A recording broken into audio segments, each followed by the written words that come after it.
Hello friends. आज की medicine है लेकेसिस। हम लेकेसिस के बारे में पढ़ रहे हैं। ये एक स्नेक रेमेडी है। स्नेक से बनती है, स्नेक की पॉइजन से बनती है। और लेकेसिस का जो कॉन्स्टिट्यूशन है, कॉन्स्टिट्यूशन में हम ये पाते हैं कि इसके जितने भी सिम्टम्स होते हैं स्लीप से एग्रावेट करते हैं। सोता है तो सोने के बाद ये जब जागता है तो इसका वैसे तो सो ही नहीं पाता है, क्योंकि जैसे ही सोता है एग्रावेशन होने लगता है। इसके जितने भी सिम्टम्स होते हैं सोने के बाद एग्रावेट करते हैं और सोते समय भी एग्रावेट करते हैं। और इसी एग्रावेशन की वजह से उसकी नींद खुल जाती है, और नींद खुल जाती है तब भी दिक्कत होती है। कैसा हो जाता है, जब भी सोएगा उसके बाद बहुत ज़्यादा एनेक्सिस हो जाएगा, बहुत ज़्यादा दुखी हो जाएगा और बहुत ज़्यादा स्ट्रेस में हो जाएगा। तो सोने के बाद इसके जितने भी सिम्टम्स हैं वो एग्रावेट करते हैं। ये जो लेकेसिस के पेशेंट्स होते हैं ड्रंकार्ड भी होते हैं, पीते हैं। और पीने की वजह से क्या क्या प्रॉब्लम होती है, एक तो कंजेस्टिव टाइप का हेडेक होता है, पाइल्स हो जाते हैं, एपोप्लेक्सी होती है, एरिसिप्लस वाली कंडीशन होती है। एरिसिप्लस हो, एपोप्लेक्सी होता है जहाँ पर फ्लूइड बढ़ जाता है ब्रेन में, है ना। और पाइल्स पता ही है, और कंजेस्टिव टाइप का हेडेक होता है, और मे भी शायद एपोप्लेक्सी की वजह से इसको हेडेक होता है।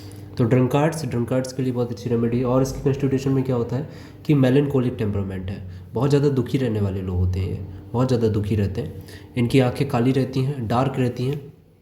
और जो इनका कॉन्स्टिट्यूशन है वो देखा जाता है कि ये दुबले पतले लोगों के लिए अच्छी रेमेडी है, एज़ कम्पेयर टू जो मोटे लोग होते हैं, फ्लैसी लोग होते हैं। उनके कंपैरिजन में जो थिन है और जो पतले लोग हैं उनमें बहुत अच्छा काम करेगी ये रेमेडी। मेंटली फिजिकली अनफिट होते हैं ऐसे लोग जो बीमारी से जूझ रहे हैं, लंबे समय से किसी बीमारी से जूझ रहे हैं, उसके बाद वो मेंटली और फिजिकली अनफिट हो गए हों। देखा ही जाता है जो लंबे समय से बीमारी से जूझ रहा होता है वो दुबला पतला हो जाता है। वैसा अगर हम इसकी वुमेन की बात करें तो वुमेन कैसे होती हैं, लाल बालों वाली वुमेन, और जिनके फ्रिकल्स होते हैं, छोटे छोटे से स्किन पिगमेंटेड हो जाती है, चेहरे की छोटे छोटे से धब्बे, काले धब्बे, जो अंग्रेज़ों में अक्सर देखा जाता है कि उनके जो नाक है, नाक पर और उनके गालों पर छोटे छोटे से काले काले से पिगमेंटेड स्किन प्रेजेंट है, और साथ में उनके लाल बाल भी होते हैं। तो इंडिया में उतना नहीं देखने को मिलेगा, लेकिन बाहर तो देखने को मिलता है। और ऐसी फीमेल जो कि पुरानी बीमारी से रिकवर ना कर पाई हो, उसमें ही अच्छा काम करती है। मेंटली अगर देखा जाए तो डिसअपॉइंटेड लव में, ऐसा डिसअपॉइंटेड लव हो या बहुत लंबे समय से कोई उदास हो, कोई ग्रीफ हो, कोई उसका अपना उसने खो दिया हो और बहुत ज़्यादा दुखी हो, और उसको किसी बात से डर, कोई डर उसको, पास्ट में कोई डर उसको लगा हो और बहुत ज़्यादा उसको जेलसी हो, ऐसी मेंटल कंडीशन होती है इसकी।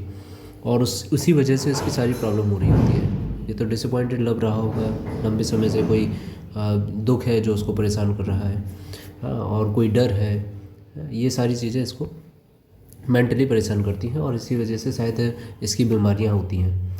ये बहुत ज़्यादा बातूनी होते हैं, हमेशा बोलने वाले, ग्रेट लोक्यूसिटी रहती है, हमेशा बात करने वाले होते हैं। कभी एक आइडिया से दूसरे आइडिया पे जंप करते रहते हैं, कभी कुछ बात करेंगे कभी कुछ बात करने लगेंगे, और एक शब्द से क्या पता पूरी स्टोरी बताने लगे। ऐसा इनका मेंटल होता है।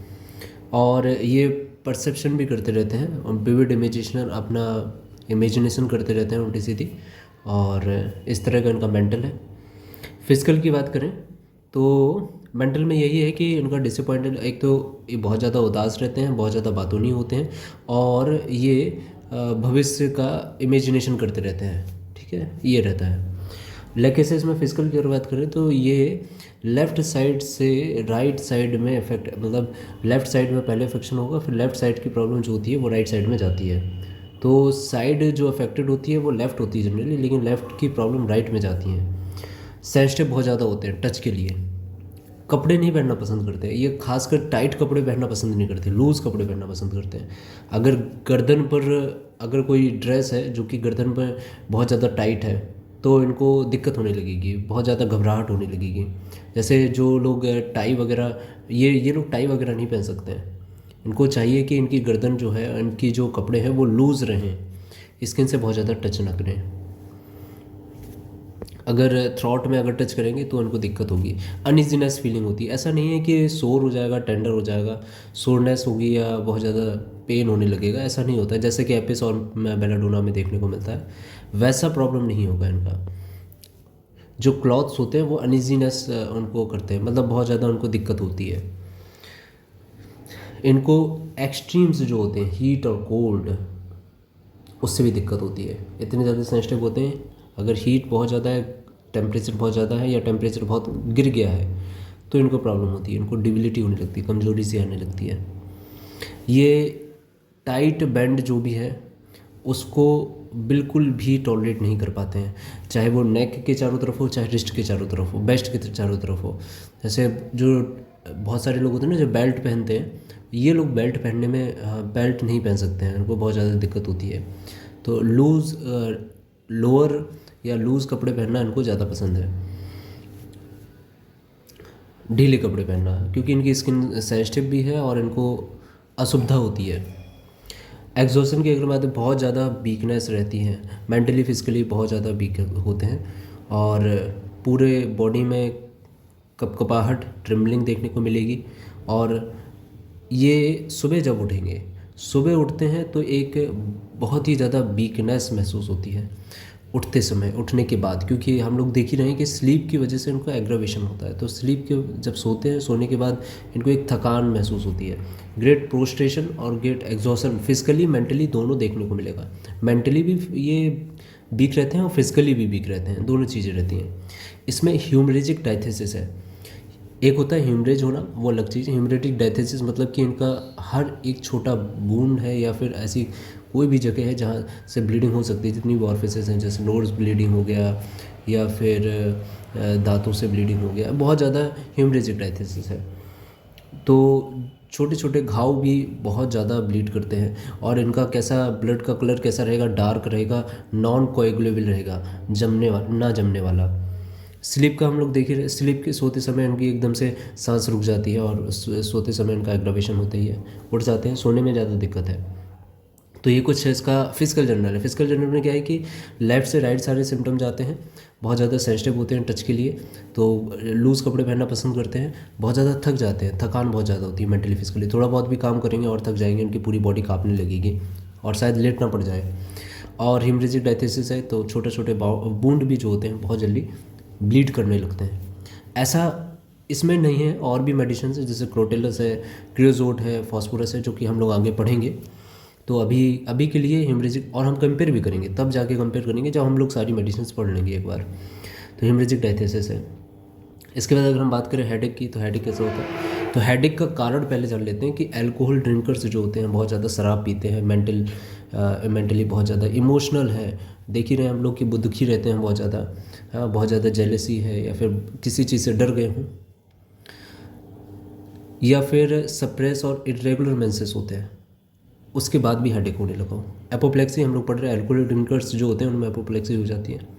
लेफ़्ट साइड की ब्लड बहुत तेज़ी से हेड पे चढ़ता है, इस तरह का हेडेक होता है। हेडेक होता कहाँ कहाँ पर है, टेम्पल वाले रीजन पे होता है, ऑसिपिट में आता है। टेम्पल में कैसा होता है, प्रेसिंग और बस्टिंग टाइप का हेडेक होता है।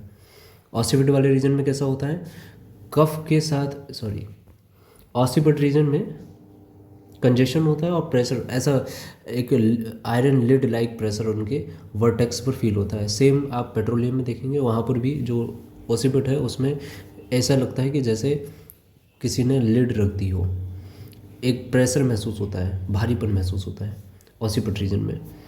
दिक्कत कब हो जाती है, जब मोशन करते हैं, चलने से, लेटने से, सोने से तो अक्सर होता ही है, सोते हैं और इनको, और सोने के बाद जब जागते हैं तो इनको हेडेक होने लगता है। जागने पर इनको हेडेक होता है, प्रोस्ट्रेशन होती है, ये वीकनेस वगैरह। सोने के बाद अगर ऐसा कोई पेशेंट बताता है कि सोने के बाद उसको ये सारी प्रॉब्लम्स और ज़्यादा होने लगती हैं, हेडेक होना और थकान होना और ज़्यादा बढ़ जाती है, मतलब थकान हो रही है, पहले से ही हो रही है, लेकिन सो लिया है उसके बाद और ज़्यादा होने लगी है, लेकेसिस। जीआईटी की अगर हम बात करें तो कॉन्स्टिपेशन होते हैं, इनएक्टिविटी होती है, खासकर जो स्फिंक्टर्स होते हैं उनकी इनएक्टिविटी की वजह से उनको कॉन्स्टिपेशन होता है। स्फिंक्टर्स वर्क नहीं करेंगे तो जाहिर सी बात है तो लूज मोशन होंगे या फिर जो स्टूल होंगे वो पास आउट नहीं होंगे। तो बिना किसी अर्जिंग के इनकी कॉन्स्टिपेशन होता है और स्टूल जो होते हैं रेक्टम में पड़े रहते हैं, ऐसा कॉन्स्टिपेशन है। स्कैंटी मेंसेस के साथ में इनको पाइल्स होते हैं, बहुत मेंसेस अगर कम आ रहे हैं उसके साथ में क्लाइमेट्रिक्स पर खासकर मेनोपॉजल वुमेंस में स्कैंटी मेंसेस हो ही जाते हैं, पाइल्स होते हैं। और स्ट्रेंगुलेटेड पाइल्स, अगर स्ट्रेंगुलेटेड होंगे तो जाहिर सी बात है वो नीले भी पड़ जाएंगे, उनमें गैंग्रीन भी हो जाएगी। स्टिचेस शॉर्ट आफ्टर, और पाइल्स में स्टिचेस भी होती है जो कि सूट अपवार्ड ऊपर की तरफ जाती है। पाइल्स का जो पेन स्टिचेस है वो ऊपर की तरफ जाती है, नाइट्रिक एसिड में ही ऐसा होता है। तो जीआईटी में क्या है, कॉन्स्टिपेशन और पाइल्स है।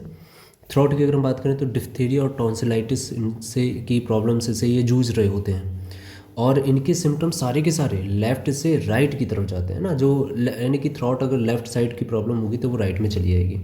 ठीक है, थ्रोट कैसा दिखेगा, डार्क पर्पल दिखेगा, पर्पल अपीयरेंस है। स्टेप थ्रोट इन्फेक्शन वगैरह है, टॉन्सिलाइटिस है, दिखेगा उसमें। डिफ्थीरिया में दिखेगा डार्क पर्पल अपीयरेंस दिखता है। इनको खासकर लिक्विड निकलने में ज़्यादा दिक्कत होती है, ऐसा आप और किसी मेडिसिन में नहीं देखोगे, देखेंगे कई सारी मेडिसिन होती हैं, लेकिन इसमें खासकर लिख रखा है कि हॉट लिक्विड जो होता है उसको निकलने में दिक्कत होती है।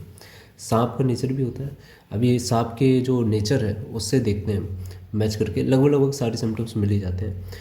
लिक्विड की जगह सॉलिड निकलना ज़्यादा पसंद करते हैं, जो सांप होते हैं पूरा निगल जाते हैं, खाते नहीं, चबाते नहीं हैं, निगल जाते हैं। स्किन कैसी होती है, बॉयल्स होते हैं, अल्सर्स होते हैं, कार्बुंकल्स होते हैं, मैलिग्नेंट पस्यूल्स होते हैं, और डिक्यूबिटस वाली कंडीशन होती है। डिक्यूबिटस मतलब प्रेशर अल्सर्स, जो लेटे रहते हैं ना, बहुत ज़्यादा बेड रिडन, क्योंकि इलनेस रहती है, लंबे समय तक बेड पर लेटना पड़ता है, अल्सर्स पड़ जाते हैं, प्रेशर अल्सर्स भी कहते हैं उन्हें, प्रेशर की वजह से अल्सर्स पड़ जाना। पेन होता है बहुत ज़्यादा इनमें, बॉयल्स अल्सर्स में, कार्बुंकल्स में। ब्लूइश पर्पल हो रहे हैं तो जाहिर सी बात है कि इन्फेक्शन हो रहा है या गैंग्रीन हो रही है। तो पेन बहुत ज़्यादा इंटेंस होता है स्किन में। और क्या है, फीमेल वाला अगर हम देखें, फीमेल के करेक्टरिस्टिक, तो फीमेल में जो मेंसेस जो होते हैं बहुत ज़्यादा स्कैंटी होते हैं, बहुत कम होते हैं, और जब भी फ्लो होगा इनमें, इनकी जो मेंसेस होते हैं उनमें जब फ्लो होता है तो पेशेंट को बड़ा रिलीफ मिलता है, आराम मिलता है। तो लेकेसिस की जो फीमेल होती है उसमें मेंसेस में उसको आराम मिलता है। और अगर हम यूरिनरी सिस्टम की बात करें तो ऐसा लगता है कि सेंसेशन होता है, जैसे कि एक बॉल जो है ब्लैडर में रोल कर रही हो, शायद मे बी स्टोन की वजह से ऐसा होता हो, स्टोन के लिए शायद लेकेसिस दी जाती हो, मैं नहीं जानता, आप पढ़िएगा, कमेंट करिएगा। ओके, इसके बाद नर्वस सिस्टम और फीवर। तो नर्वस सिस्टम में क्या है कि एपिलेप्सी किन किन कारणों की वजह से हो रही है, तो ड्यूरिंग स्लीप, सोते समय है ना दौरे पड़ रहे हों, या बहुत ज़्यादा जो पेटल फ्लूइड्स हैं उनका लॉस हो गया हो, या ओनेनिज्म की वजह से या जेलेसी की वजह से इनको दौरे पड़ते हैं। फीवर जो है हमेशा एक ही समय पर बार बार रिटर्न आ जाता है, बार बार लौट आता है, और किस में आता है, पेरोक्सिज्म में आता है, हर स्प्रिंग में बार बार आ जाता है फीवर, ऐसे फीवर में। और आफ्टर क्विनिन के आफ्टर सप्रेस बाई क्विनिन, या फिर ऐसा फीवर है जिसको क्विनिन देकर सप्रेस किया गया हो और वो बार बार स्प्रिंग में आ जाता हो, उसको इस कंडीशन में भी लेकेसिस अच्छा काम करेगी। टाइफाइड, टाइफस, स्ट्यूपर, मटरिंग डिलीरियम के साथ में फीवर होता है, यानी टाइफाइड की वजह से, स्ट्यूपर्स की वजह से, मटरिंग डिलीरियम के साथ में इनके लोअर जॉ जो होता है वो नीचे गिर जाता है। इतना वीकनेस है, इतना प्रोस्टेशन है कि जो अपने जबड़ा है उसको भी वो संभाल नहीं पाते हैं, सोते हैं और सोते में, या लेटते हैं तो लेटते में इनका जो जबड़ा होता है, या फिर बैठते किसी भी पोजीशन में हो, पोजीशन नहीं इंक्लूड कर रखी है, तो जो जबड़ा होता है वो लटका रहता है, वो उसको भी सही से होल्ड नहीं कर पाते हैं। और अगर टंग की बात करें तो बहुत ज़्यादा सूख जाती है टंग, ब्लैक होती है, ट्रिमलिंग होती है, और उसको बाहर निकालने भी क्या दिक्कत होती है, बाहर भी नहीं निकाल पाता। अगर डॉक्टर कहेगा कि पेशेंट से कि आप अपनी जीभ दिखाइए, तो वो अपनी टंग को बाहर नहीं निकाल पाएगा, दिखा नहीं पाता है। सांप में ऐसा नहीं होता, लेकिन सांप तो तुरंत अपनी जीभ दिखा देगा। खैर, पर्सपायरेशन, बहुत ज़्यादा इनको पसीना होता है, ठंडा पसीना होता है, और ये स्टेनिंग भी करता है, मतलब धब्बे भी पड़ जाते हैं, येलो और ब्लडी।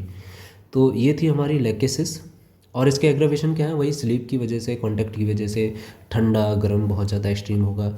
एल्कोहलिक ड्रिंकर्स जो होते हैं, शराब नहीं पीते हैं।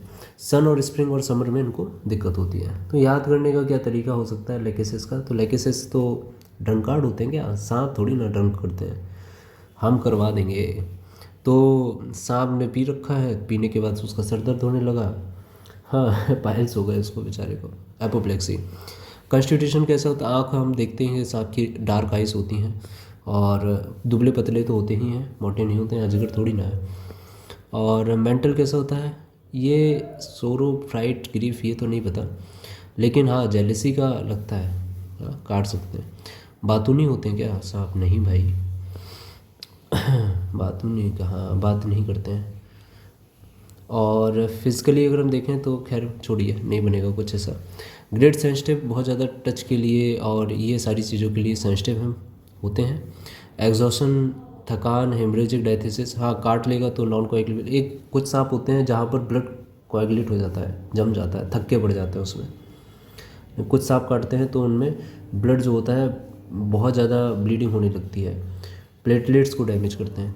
अगर प्लेटलेट्स को डैमेज करेंगे तो कोएगुलेशन नहीं होगा, और प्लेटलेट्स का और आरबीसीज को एकदम से कोएगुलेशन कर देंगे तो थक्के बन जाएंगे, है ना, ऐसा कुछ रहता है। तो और क्या क्या है? नर्वस में एपिलेप्सी हो रही है, नर्वस सिस्टम में। हेडेक अल्कोहल और मेंटल इमोशंस की वजह से हो रहा है। जीआईटी और में कॉन्स्टिपेशन है। थ्रोट में डिप्थीरिया टॉन्सिलाइटिस है। स्किन में बॉयल अल्सर्स हैं, कार्बनकल्स हैं, मैलिग्नेंट पस्यूल्स हैं। तो ये पूरा एक लेकिसिस की पिक्चर है। Thank you.